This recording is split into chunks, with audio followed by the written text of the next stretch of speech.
Programmes کر رہے ہیں, اپنی نالج پھیلا رہے ہیں, تو واقعی بہت خوشی ہوتی ہے. بس جی جو کچھ سکھایا تھا انہوں نے سکھایا تھا. مجھے تو یاد ہے جب پہلی دفعہ انہوں نے میرا فزیولوجی کا physiology first year second year میں ہوتا ہے وائوا لیا تھا نعمان بھائی, ایسے ہی میری بری حالت ہوئی تھی, میں سب غلط بتا رہا تھا, وہ آرام سے کہہ رہے تھے کوئی بات نہیں ٹھیک ہے نا, جتنی مرنا عموماً تو ٹیچرز بہت جو ہے ڈانٹ رہے ہوتے ہیں, لیکن انہوں نے شاید کسی بھی اسٹوڈنٹ کو, آپ بھی میرے خیال میں ان کے اسٹوڈنٹ ہیں, انگلی پکڑ کے سکھایا ہے. میں یہ بتا سکتا ہوں فزیولوجی خاص طور پہ انہی کی وجہ سے میرا one of the favourite subjects رہا تھا, فزیولوجی, پیتھولوجی اور پھر آگے میڈیسن. تو I think basics is the physiology, جو بیسکس رہی ہے تو انہیں کی وجہ سے. آئی تھنک ڈا میڈیکل کالج سے جتنے بھی لوگ نکلے ہیں ڈاکٹر شعیب توحید ہر ایک کے لیے فیوریٹ تھے. کوئی ایسا اسٹوڈنٹ کبھی بھی نہیں رہا ہو جو کہ, اب تو خیر ماشاء اللہ پوری دنیا میں ڈاکٹر اسٹوڈنٹ موجود ہیں جو کہ ڈاکٹر شعیب توحید جس کے دل میں نہ ہو.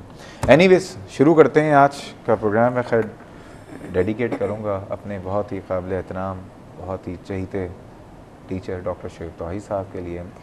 ڈاکٹر صاحب یہ بتائیے سب سے پہلے, ڈاکٹر نعمان صاحب, ڈائریا کس کو کہتے ہیں؟ ڈائریا کی ڈیفینیشن بڑی سمپل سی ہے, عام زبان کے اندر بولا جائے تو اگر دن میں 4 سے 5 مرتبہ, تھوڑا آواز تیز کرنی پڑے گی, دن سے 4 سے 5 مرتبہ اگر وہ نارمل سے ہٹ کے اسٹول پاس کرے جس کے اندر پانی کی مقدار بہت زیادہ ہو یا جس میں واٹری کانٹینٹ زیادہ ہو جائے اور فارم چیزیں کم ہو جائیں, تو اس کو ہم لوگ کہتے ہیں ایکیوٹ ڈائریا. یا ایک بڑا اسٹول جس میں پورا واٹر کی طرح نکل جائے تو ہم اسے ڈائریا کہتے ہیں. بچوں کے اندر یہ بہت کامن ہے under the age of 1 year.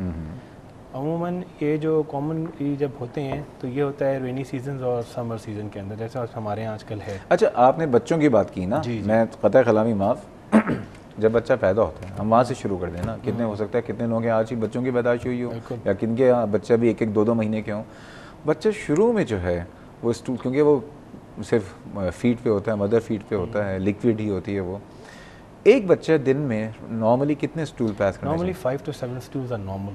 تو وہ کیا ڈائریا؟ نہیں وہ ڈائریا نہیں, وہ ماں کے فیڈ جب لے رہے ہوتے ہیں تو وہ پھٹے پھٹے یلوش کلر کے ہوتے ہیں جو کہ نارمل ہوتے ہیں. اینڈ ویری کرتا ہے کہ شروع میں وہ لوگ, ہم لوگ یہ کہتے ہیں remember the word of 7 times a day اور after 7 days once, both are normal. جو بھی میں نے کہا نارمل سے ہٹ کر, نہیں تو ایک جو چھوٹا بچہ ہے, جی ہاں چھوٹا بچہ, اس کی فریکوینسی آف اسٹول کتنی ہو جائے, میں بات کر رہا ہوں نوزائیدہ بچوں کی, انفینٹس کی نا. انفینٹس کس کو کہتے ہیں, کتنے ایج تک کے؟ بس آپ سمجھ لیں یہ under the age of 1 year اور انفینٹ. ٹھیک ہے, تو کتنی دفعہ وہ دن میں اسٹول پاس کریں تو اس کو آپ ڈائریا کہیں گے؟ ایک بڑا کامن یہاں پہ مسکنسیپشن جو ہم کو کلیئر کر دیتے ہیں, یہاں پہ بڑی اچھی بات چھیڑی. ایک ہوتا ہے گیسٹروکولک ریفلیکس, یہاں سے اس نے فیڈ کیا, وہاں سے اس نے پوٹی کر دی.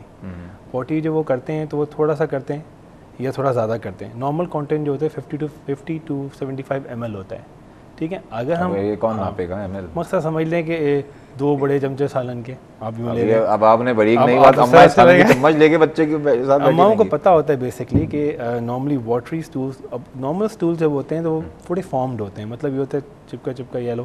یہ جو ڈائریا ہے یہ بالکل پانی کی طرح ہوتا ہے, مطلب پچکاری کی طرح نکلتا ہے. اور بچہ جو ہے with in span of 1 to 2 hours ایک دم اس کے اندر جو ہے ڈی ہائیڈریشن ہو جاتی ہے, بچہ اریٹیبل ہونا شروع ہو جاتا ہے, جسم کی آنکھیں دسنی شروع ہو جاتی ہیں, تالو بیٹھنا شروع ہو جاتا ہے. بچہ دودھ پی رہا ہے لیکن پھر پی کے فوراً الٹی کر رہا ہوتا ہے. تو اس کے اندر جو کامن چیزیں ہوتی ہیں ہمارے یہاں خاص طور پہ, یہ جو چیزیں ہیں یہ under the age of 1 year بہت کامن ہے. 2.5 لاکھ بچہ سال میں ہمارے یہاں انتقال فرما جاتا ہے اس چیز کی وجہ سے. 2.5 لاکھ بچوں کی موت ہو جاتی ہے ہر سال ڈائریا کی وجہ سے. ہمارے یہاں سمر ڈائریا از اے ویری آج سے نہیں, پچھلے جب سے پاکستان بنا ہے ہمارے یہاں یہی چیزیں ریپیٹ ہی ہو رہی ہیں. اور جو اس کے اندر ایک اور چیز بھی دیکھی جاتی ہے, دیکھیں ہمارے یہاں ایک تاثر یہ ہے کہ صرف وہی بچے جو بیچارے مطلب under the line of, below the line of poverty ہوتے ہیں, شاید وہی لوگ اس سے متاثر ہوتے ہیں. نہیں, کوئی بھی بچہ دیکھیں یہاں پہ فیکٹرز ہیں بڑے کامن ہیں. ایک تو یہ رکھیں کہ آپ کی کہیں واٹر کنٹامینیشن ہو گئی ہو, فوڈ کنٹامینیشن ہو گئی ہو, ٹھیک ہے. بہت سے بچوں کے اندر جو ہے مکس فیڈنگ, جسے آپ کہتے ہیں باٹل فیڈنگ, ہمارے ہیں باٹل فیڈنگ الون 60% ڈائریا کو ریپرزینٹ کرتا ہے. اچھا ہاں, یہاں پہ ہم لوگ کافی منع کرتے ہیں کہ آپ جو ہے مکس فیڈنگ نہ کریں, کوشش کریں کہ ماں کو دودھ پلائیں. اس میں چائے موجود ہوتی ہے. اچھا جی. تو یہ وہ چیزیں ہیں جو ہمیں دیکھنی پڑتی ہے. سب سے امپورٹنٹ بات جو ہم لوگ سسیپٹیبلٹی کے فیکٹرز میں دیکھ رہے ہوتے ہیں, کنٹامینیشن, دا لیول آف فوڈ جو پرووائڈ کیا جا رہا ہے, واٹر کنٹامینیشن اس کے اندر. چلیں اب اگر آپ نے کنٹامینیشن کی بات کر دی نا, تو یہ آ گیا جراثیم, مائکروبیلس. اور مائکروبیلس میں پروفیسر آف مائکروبیولوجی ہمارے ساتھ موجود ہیں. پہلے تو یہ بتائیے, ہم نے بات شروع کی ہے بچوں سے, اور بچوں پہ زیادہ فوکس کریں گے آج. وہ بچے جو کہ اس دنیا میں آتے ہیں, اب انہوں نے بات کی پانی کی، شروع میں تو وہ پانی پیتے نہیں ہیں، ان کو پانی پلانا چاہیے، بہت سے لوگ پلا بھی دیتے ہیں، بہت سے لوگ پلا بھی دیتے ہیں، لیکن بات ہو رہی ہے کنٹامینیشن کی، یعنی کہ آلودگی، وہ نہ صرف پانی میں ہو سکتی ہے بلکہ ماں کے ہاتھوں میں بھی ہو سکتی ہے۔ اس میں ہم سب سے پہلی چیز جو بتانا چاہتے ہیں لوگوں کو وہ یہ ہے ہینڈ واشنگ۔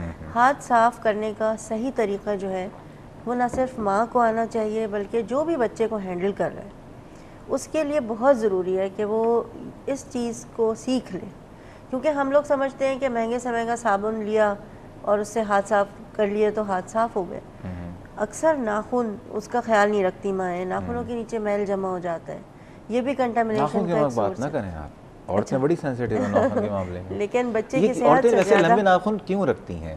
کیا یہ ڈیفینسو میکینزم ہے میاں کے اگینسٹ؟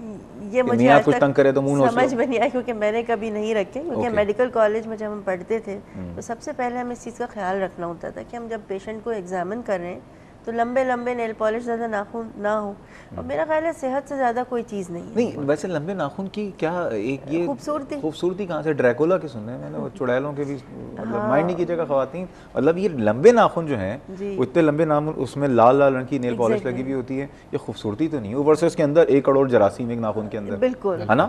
جو نیل بیڈ ہوتا ہے اس میں بہت جراثیم ہوتے ہیں، اور مزید باتیں کرتا ہوں، اسی ناخن کو اتنی آسانی سے تھوڑی جانے دوں گا، ٹھیک ہے؟ آج تو موقع ملا ہے، ناظرین مزید باتیں کریں گے۔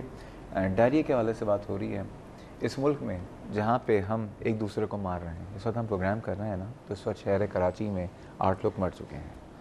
اللہ تعالیٰ بس یہ کہ ان کے جو خاندانوں کو بس اللہ تعالیٰ صبر جمیل دے، اب تو ابھی کہہ کے بھی تھک گئے ہیں شاید، لیکن اس دنیا میں جو اصل دشمن انسانوں کا ہے نا وہ جراثیم ہے، جو کہ ہر جگہ موجود ہیں، ہر وقت موجود ہیں، اور ہر سال 2.5 لاکھ تو رپورٹڈ فگر ہیں، پتہ نہیں کتنے لاکھوں بچے ہر سال ہمارے یہاں ڈائریا کی وجہ سے مر جاتے ہیں، جی under the age of 5 years. تو مزید باتیں کریں گے، جا رہے ہیں ایک چھوٹے سے بریک پہ، ہمارے ساتھ رہیے گا۔